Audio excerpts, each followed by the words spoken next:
warahmatullahi wabarakatuh. Waalaikumsalam warahmatullahi wabarakatuh. Terima kasih Bu Haji atas waktunya, kesediaan Ibu melakukan wawancara dengan kami CGP ya Bu ya. Ada beberapa hal yang ingin ditanyakan kemudian ya terkait tugas kami di modul 3.1 ya, tentang pengambilan keputusan berkaitan. Apa yang mau ditanyakan silahkan. Ada beberapa hal yang ingin ditanyakan Bu Haji. Yang pertama ingin kami tanyakan adalah bagaimana cara Ibu selama ini jika ada sebuah kasus ya tentang dilema etika ataupun bukan moral, cara Ibu identifikasi ini, oh ini masuknya ke bukan moral gitu ya, ini dilema etika, cara Ibu mengidentifikasinya bagaimana selama Ibu menjabat kepala sekolah?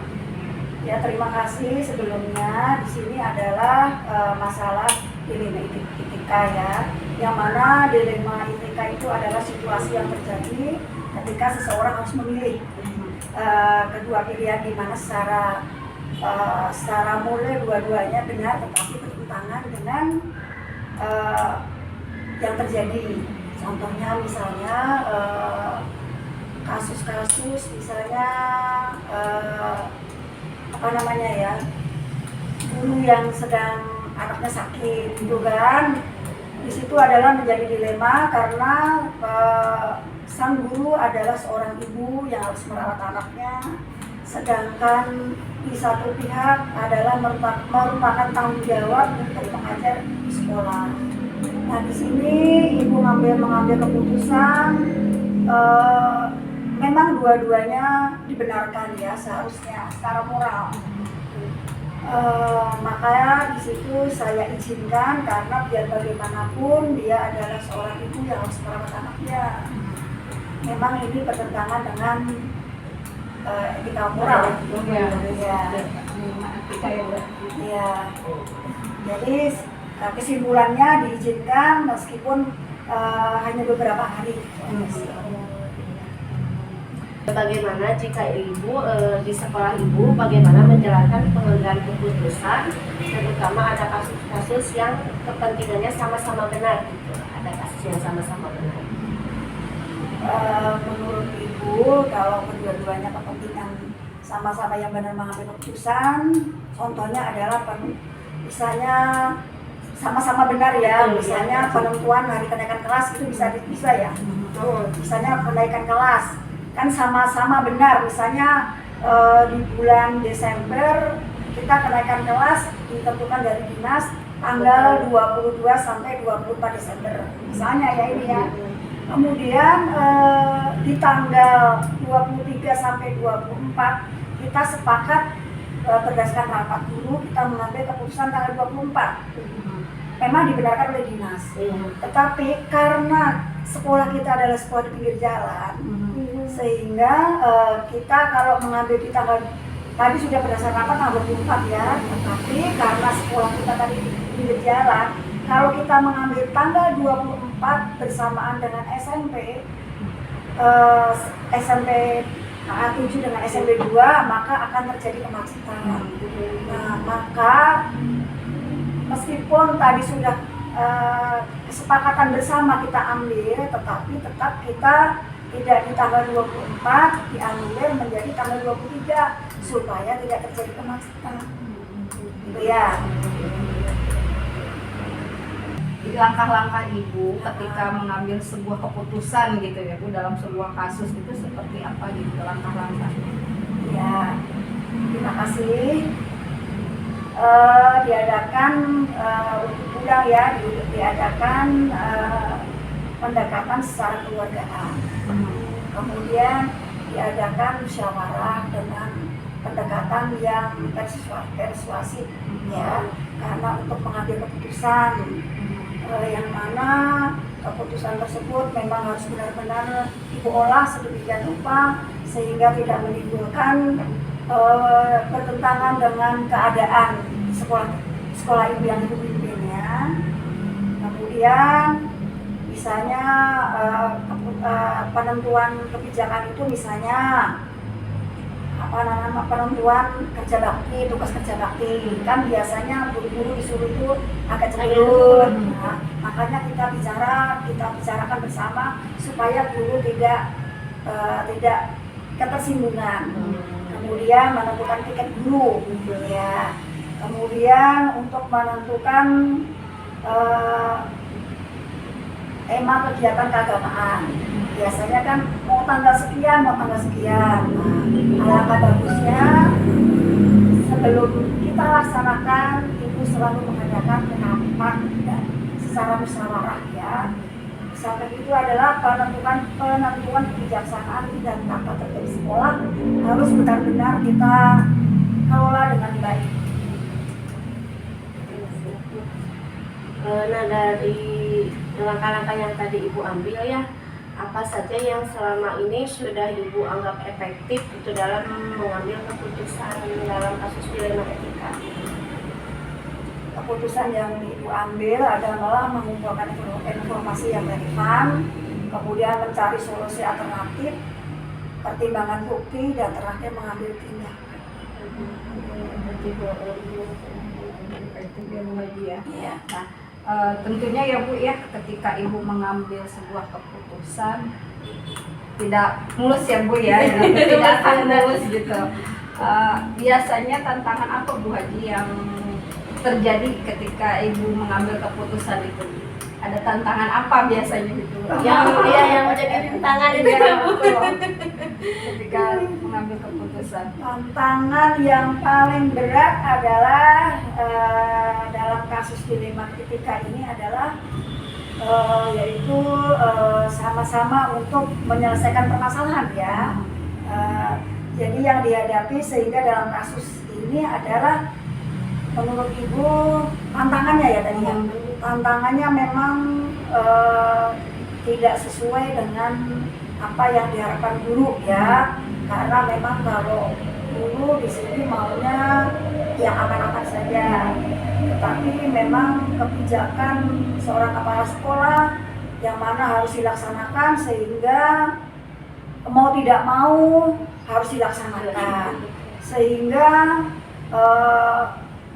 sehingga tantangan tersebut memang berlawanan dengan keadaan guru. Misalnya keadaan guru ada yang malas, ya, ada yang agak malas, ada yang rajin. Di sini untuk menyatukan persepsi tersebut memang agak susah. Tapi tidak mau harus dipaksakan sehingga apa yang menjadi program kepala sekolah dapat terlaksana dengan baik. Menyatukan persepsi yang tadi ya. Nah, ketika ada kasus tersebut ya bagian dari dilema etika kan harus diselesaikan gitu. Nah, apakah waktu penyelesaiannya itu Ibu langsung ketika ada kasus langsung diselesaikan hari itu juga, atau misalnya Ibu membuat jadwal dulu sepertinya mau besok atau kapan gitu. Nah, kemudian bagaimana prosedurnya yang Ibu jalankan bagaimana gitu ya. Terima kasih sebelumnya tadi kan sudah Ibu katakan sebelumnya yaitu identifikasi masalah. Nah, memang Ibu yang terlalu urgen memang diselesaikan hari itu juga supaya tidak berlarut-larut. Kemudian untuk penjadwalan ya sudah dikatakan tadi yang urgen hari itu juga diselesaikan. Adapun yang tidak urgen, tidak terlalu urgen itu memang Ibu identifikasi terlebih dahulu. Setelah itu Ibu kumpulkan bukti-bukti, kemudian baru untuk umum semua guru Ibu bawa musyawarah untuk mendapatkan solusi yang terbaik. Jadi tergantung kasus ya Bu Haji, kalau berjalan hari itu juga selesaikan, kalau misalnya bisa dijadikan jadwal rapat gitu ya musyawarah. Iya. Identifikasi dulu ya Bu ya. Terus kemudian Bu, ketika Ibu membuat keputusan selama ini Ibu menjadi kepala sekolah ya Bu ya, apakah ada seseorang atau ada faktor-faktor lain nih yang mempermudah Ibu untuk mengambil suatu keputusan gitu Bu? Ada di sini karena posisi anak kita itu memang untuk menentukan tadi? keputusan Yang memang banyak sekali di sini guru itu menurut ibu yang pandai dan dewasa. Dan karena guru yang pandai terlebih untuk mengambil keputusan adalah yang ibu ambil adalah guru yang dewasa dalam arti pemikirannya dan wawasannya ya, sehingga ibu terbantu dengan guru tersebut ya. Jadi alhamdulillah guru tersebut yang ibu anggap dewasa tadi bisa membantu memecahkan masalah, sehingga di SD 2 Negeri Kale tidak ada kendala setiap langkah untuk menyelesaikan permasalahan yang sedang dihadapi. Jadi kepala sekolah juga perlu masukan dari Iya, pihak lain ya betul. Bu ya. Kadang Iya. mungkin terkadang keputusan kita kan kadang itu gitu, tapi ketika dapat masukan dari orang lain ada pencerahan Iya, gitu. Oh betul. ya ternyata begitu. Pertimbangan ya. Makanya tadi kan kata ibu juga guru yang dewasa, guru yang berwawasan, yang ibu minta pemasukannya bagaimana. Kan kadang-kadang pemikiran satu orang dengan beberapa orang kan lebih baik beberapa Iya. orang ya. Jadi, tetapi tidak serta-merta apa yang jadi masukan guru tersebut langsung ibu ambil, tidak. Ibu saring terlebih dahulu, kemudian ibu perhatikan, baru oh mana yang baik ibu ambil, yang tidak gitu ya. Iya. Pertanyaan terakhir mungkin ya Bu ya. Nah, dari yang semua tadi Ibu sampaikan tentang pengambilan keputusan itu, pembelajaran apa yang dapat Ibu ambil dari pengalaman Ibu ketika mengambil keputusan? Ternyata semua permasalahan itu bisa diselesaikan dengan musyawarah. Jadi sekali lagi intinya adalah rapat bersama, kemudian secara kekeluargaan, secara persuasif, dibawa ngobrol secara pendekatannya secara kekeluargaan ya, kita sentuh sehingga guru tersebut akan merasa diperhatikan sehingga dia mau dibawa kerjasama. Kerjasama kekeluargaan, musyawarah itu ya Bu. Intinya seperti itu ya. Mudah-mudahan kami pun bisa menerapkannya ya. Amin. Ya baik Bu Haji, terima kasih atas waktunya hari ini tercerahkan dunia ya. Jadi kami kan kemarin sudah mendapatkan apa ya, secara materi sudah mendapatkan Bu. Dengan tugas ini kan kami diharuskan wawancara mungkin untuk mendapatkan pengalaman ini loh, pengalaman yang Real, nyata di realnya gitu ya, lapangan. sudah di lapangan begini ya Bu ya. Iya. Gitu. Jadi mungkin kami dengan wawancara ini jadi terbuka, oh begini ya, oh begini, jadi di apa ya, dunia disinkronkan dengan materi yang sudah Betul, berdapat gitu gitu. Iya. Alhamdulillah Bu Haji, hatur nuhun, terima kasih untuk waktunya. Semoga apa yang kami dapatkan hari ini menjadi bermanfaat untuk kami ya Bu ya gitu. Sekali lagi terima kasih untuk waktunya. Semoga Ibu Haji sehat selalu. Amin. Terima kasih sama-sama. Mudah-mudahan apa yang Ibu sampaikan bermanfaat bagi ibu-ibu sekalian ya. Ya. Mana Bu ditutup. Assalamualaikum warahmatullahi wabarakatuh. Waalaikumsalam warahmatullahi wabarakatuh.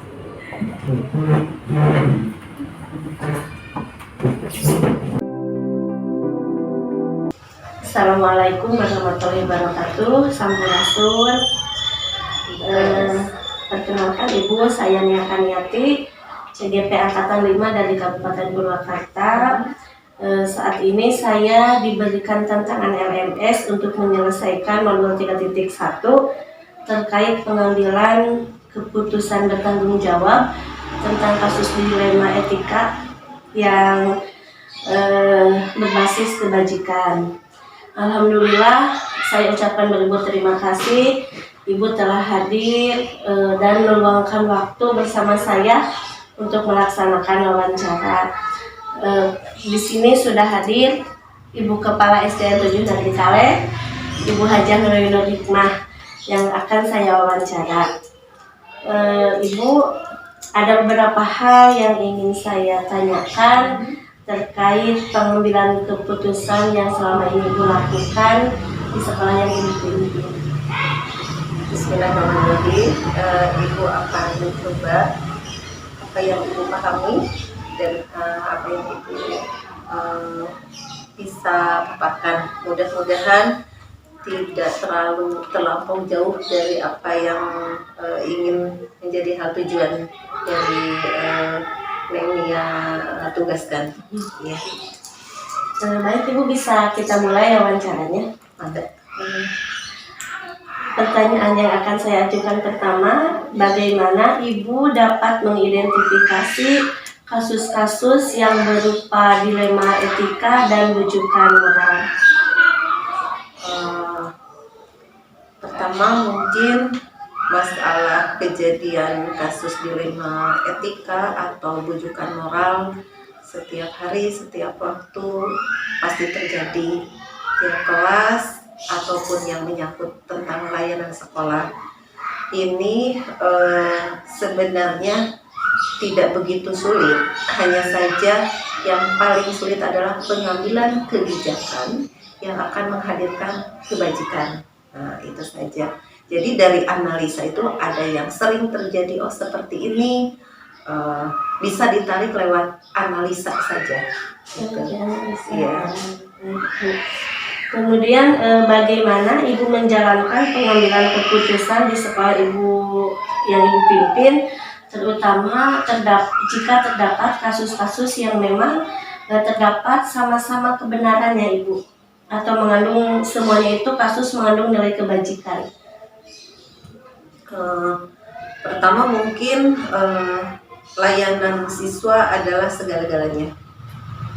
Guru, sekolah, ataupun siapapun yang menyangkut dengan warga sekolah harus menomorsatukan, dan itu sudah menjadi satu kepemahaman bahwa anak menerima layanan tiap hari karena memang anak sudah disiapkan oleh orang tuanya.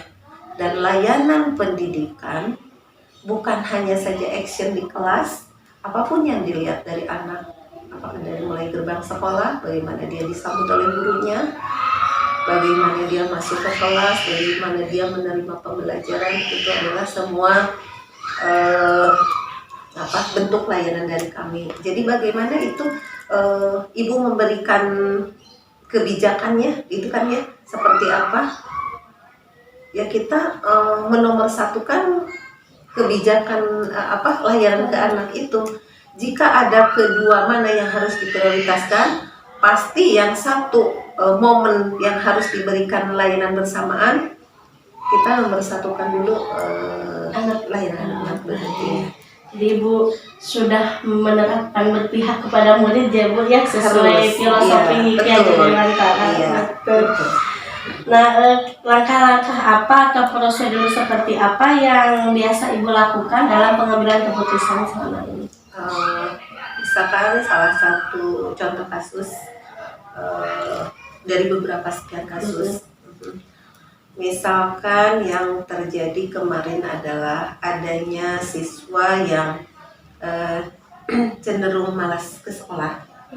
Ya, kita ngobrol dulu sama karena memang komunikasi tiap hari bisa tiap bagaimana kita sempatnya, tapi disempatkan mungkin guru bersharing ya, hanya lewat rapat dinas atau karena kira-kira siswa apa yang perlu kita bahas.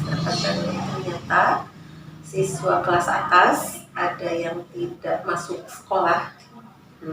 Kita tanya ke gurunya langsung home visit. Nah seperti itu. Setelah home visit satu kali, yang kedua kali home visitnya memberikan surat bahwa panggilan untuk orang tua. Dari surat orang tua itu kita ketemu, itu ada wali kelasnya, ada orang tua dan termasuk saya. Di situ saya menggali informasi dari orang tua kenapa siswa sampai tidak sekolah.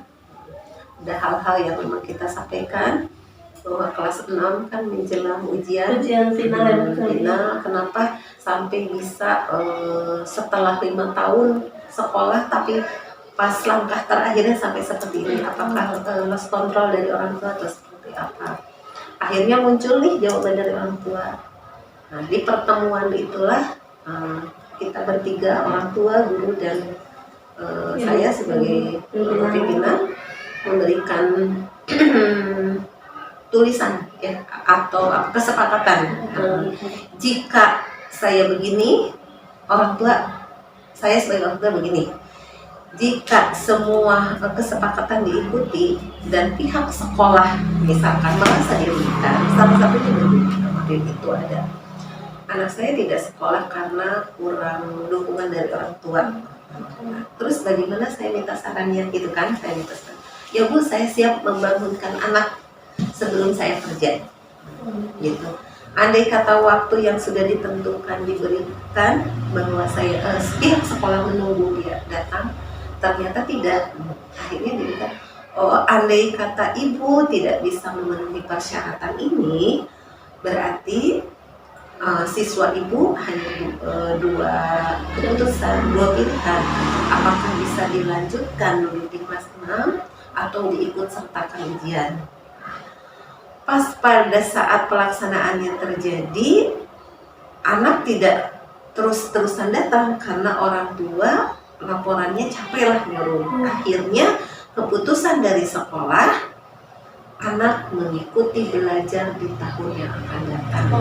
Karena saya menyelamatkan kalau sampai putus sekolah masih dalam usia belajar. Saya pikir itu adalah kebijakan yang memang enak buat anak dan sekolah ikut menyelamatkan. Betul. Jadi menguntungkan untuk kedua belah pihak yang Haji. Iya, insya Allah. Baik, kemudian apa saja yang selama ini Ibu anggap efektif dalam pengambilan keputusan dalam kasus dilema etika? Sharing dengan guru. Karena guru ada partner ya, sharing dengan guru, sharing dengan komite, bahkan korlas juga saya libatkan.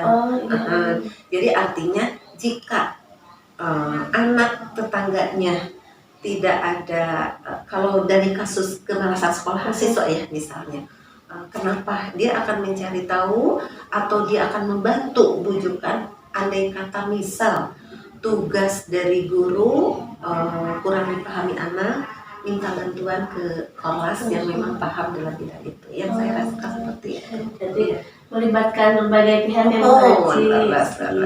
Alhamdulillah. Kemudian selama membuat keputusan, pastinya tidak selalu lancar ya Bu Haji. Betul. Ada tantangan-tantangannya. Iya. Kira-kira tantangan-tantangannya itu seperti apa saja Bu? Alhamdulillah nih ya. Kemarin bahkan ada rekamannya, ada orang tua yang memang mungkin pasti di tiap sekolah juga ada kasus. Jadi di sini ada anak yang memang nggak apa-apa diungkap ya. Kenapa Bu Haji? Karena ada siswa yang memang dasarnya katanya apa ya, suka meminta, minta gitu. Tapi secara normal kekurangan menurut saya adalah yang lebih kurang dari mereka ya. Tapi nggak tahu ini ngobrol dengan guru dari dulu saya panggil orang tuanya, saya ngobrol. Kesulitan yang terjadi adalah bukan merubah pikiran, artinya mari sama-sama berpikir bahwa pendidikan itu penting bagi siswa, bagi anak itu penting, tidak hanya penting ketika dia menyuruh ayo sekolah tidak, iya gitu, hanya itu aja. Jadi dipanggil. Nah, itu yang tersulit, itu yang mengajak partner kita tuh selain guru kan orang tua. Itu aja sih. Tapi kalau disiapkan dari rumah dengan kesiapan orang tua, walaupun ada bahasa seragam tegaduh, bukan masalah seperti itu. Hadirnya anak ke sekolah itu sudah sesuatu buat kami, bisa diobrolkan lah dengan. Alhamdulillah kemarin ini tinggal menunggu waktu, tadi juga ibunya datang, kami siapkan seragam. Masya Allah, Alhamdulillah ya. Mudah-mudahan Allah selalu meridhoi dan amin. Ya, usaha upaya dari sekolah, ikhtiar dari sekolah. Betul. Jadi memang tantangannya kalau kasus yang ibu temui itu di orang tua ya mengajak untuk mempersiapkan. Jadi kadang entah salah atau betulnya saya hanya menyimpulkan dari tahun keempat ini. Jadi kesiapan anak belajar itu kan pasti anak tidak punya program. Betul. Anak tidak punya program, orang tua yang punya program. Anak mau jadikan apa setiap hari. Sekarang pagi-pagi disiapkan aja sama orang tua ya. Tapi ketika saya melihat lautnya berubah, ada kadang saya berpikir apakah betul atau tidak. Bagaimana dia menyiapkan untuk sekolah, kehidupan dia juga untuk kehidupan kesehariannya aja. Dia sudah berjibaku dengan kebutuhan dia. Nah itu yang selalu saya obrolkan dengan guru. Adalah sisi lain mungkin dimaafkan dulu kalau dia datang tidak tepat waktu. Saya untuk mendisiplinkan tepat waktu aja, berseragam aja ya. Bukan hal yang sulit, tapi belum mungkin insya Allah. Tapi bagi saya optimis sekarang sudah lebih maju lah ya. Itu aja. Nah, ketika ibu menghadapi kasus dilema etika ya Bu Haji, apakah penyelesaiannya hari itu juga ketika terjadi atau memang Bu Haji dijadwalkan gitu, misalnya mau hari apa gitu selanjutnya gitu. Kemudian ketika dijadwalkan atau misalnya diselesaikan hari itu juga, Bu Haji bentuk prosedurnya seperti apa? Seperti yang tadi diungkapkan, jadi setelah ngobrol dengan wali kelas yang anak hampir putus sekolah itu, kita bikin jadwal karena di sini yang utama sebenarnya kalau kita tegas, yang perlu anak untuk sekolah itu siapa? Kan orang tua ya. Tapi ternyata tidak bisa langsung tok berubah begitu, karena menurut dia kepentingan ya anak saya sekolah dan saya juga perlu mencari kerja.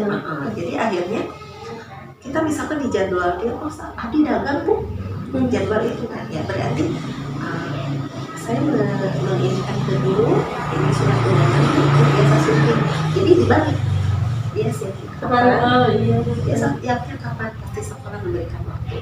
Kalau waktu yang ditawarkan oleh sekolah dia tidak menerima, berarti nggak apa-apa, bukan artinya mengalah. Kita memberikan layanan selebar mungkin, membuka sekolah, ini sekolah sayang jangan dilewatkan begitu. Jadi ya sekolah yang menyesuaikan dia waktu dengan anak kelas.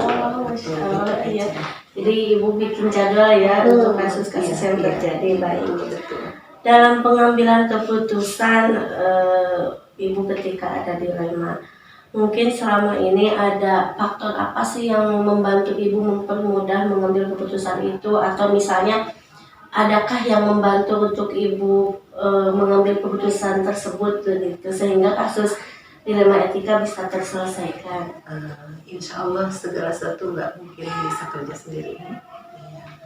Nomor satu itu alhamdulillah saya punya partner guru, partner korlas, dan utama pengalaman yang penting.